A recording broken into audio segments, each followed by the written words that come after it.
Hey, what's up, people? How you doing?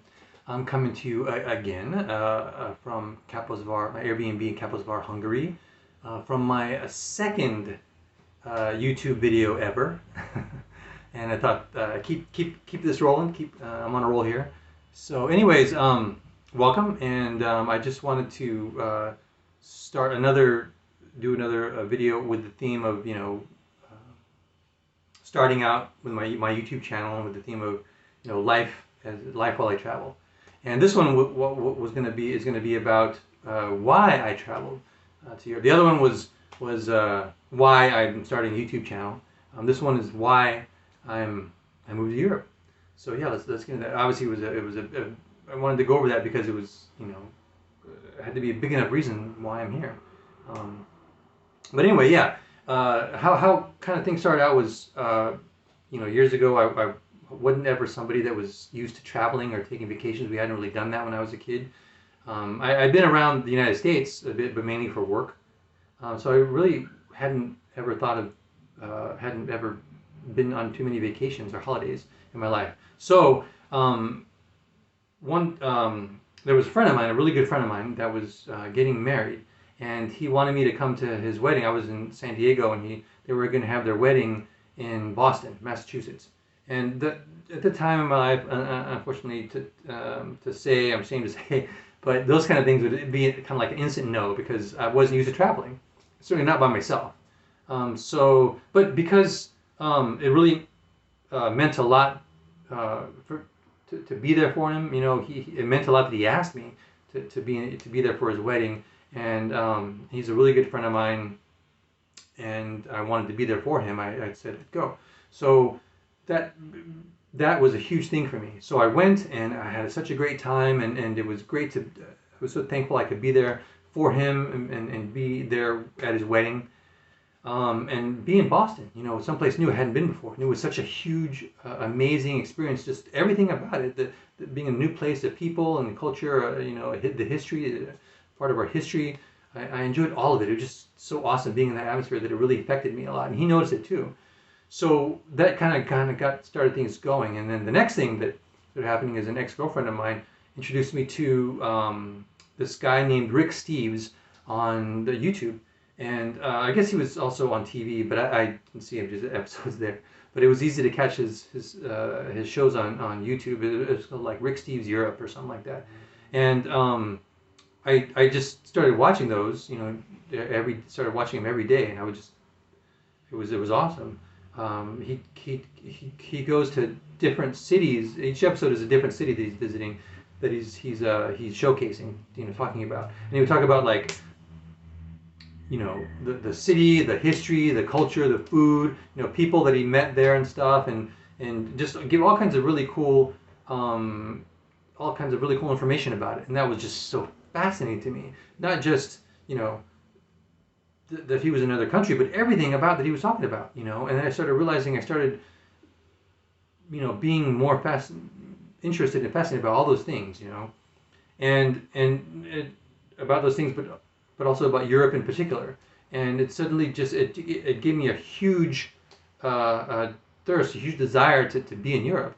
So I thought, hey, me being somebody who wasn't used to going on vacation, I'm like, hey, why don't I figure out a way I can go on vacation? I have the kind of job I'm able to work anywhere, and as a freelance comic book artist. And so I thought, maybe I can go there for a couple of weeks or a month, for a holiday every year. And I thought, oh, that sounds cool. But then when I thought about that, it wasn't. It suddenly quickly became very unappealing because it was such a short time to go.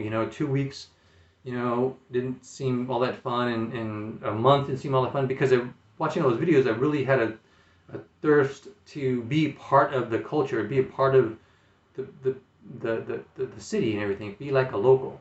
And I didn't think like such a short time would afford me that opportunity, and it suddenly became like really not fun to think about that. And then also I'm frugal as well sometimes, most of the time. If you talk to people that I know, the thought of like going to Europe for like a month or so, maybe, or 2 months, and then having to I thought it was like kind of paying rent in two different places, and that didn't seem practical to me. It's like I wasn't even going to be using my place back home, that I was renting.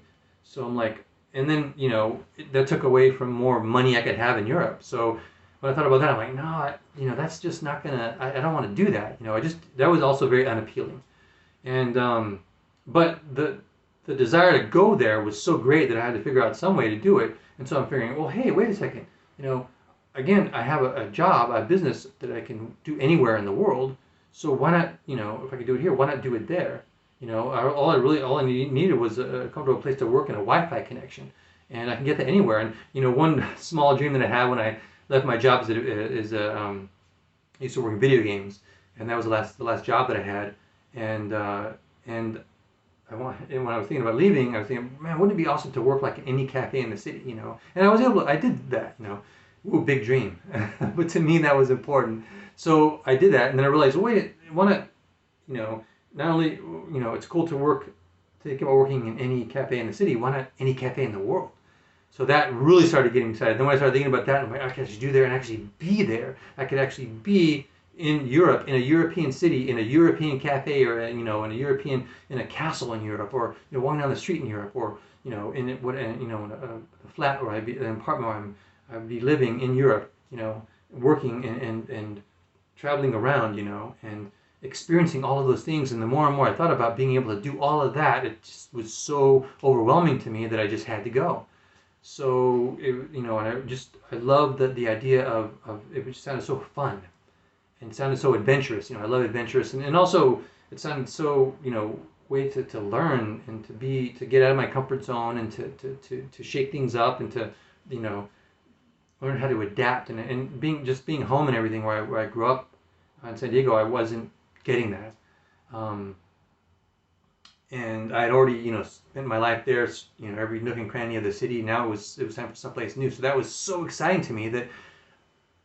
And experiencing all those things, like I said, the European culture and history and the people and the artwork and the just being there and just and be able to think about just being in a cafe, European cafe, or a European restaurant, a restaurant in Paris, or walking on this over a bridge, the Tower Bridge in London, or being in Rome, seeing the Colosseum in Rome. All that stuff was so overwhelmingly desirous for me that I just had to go.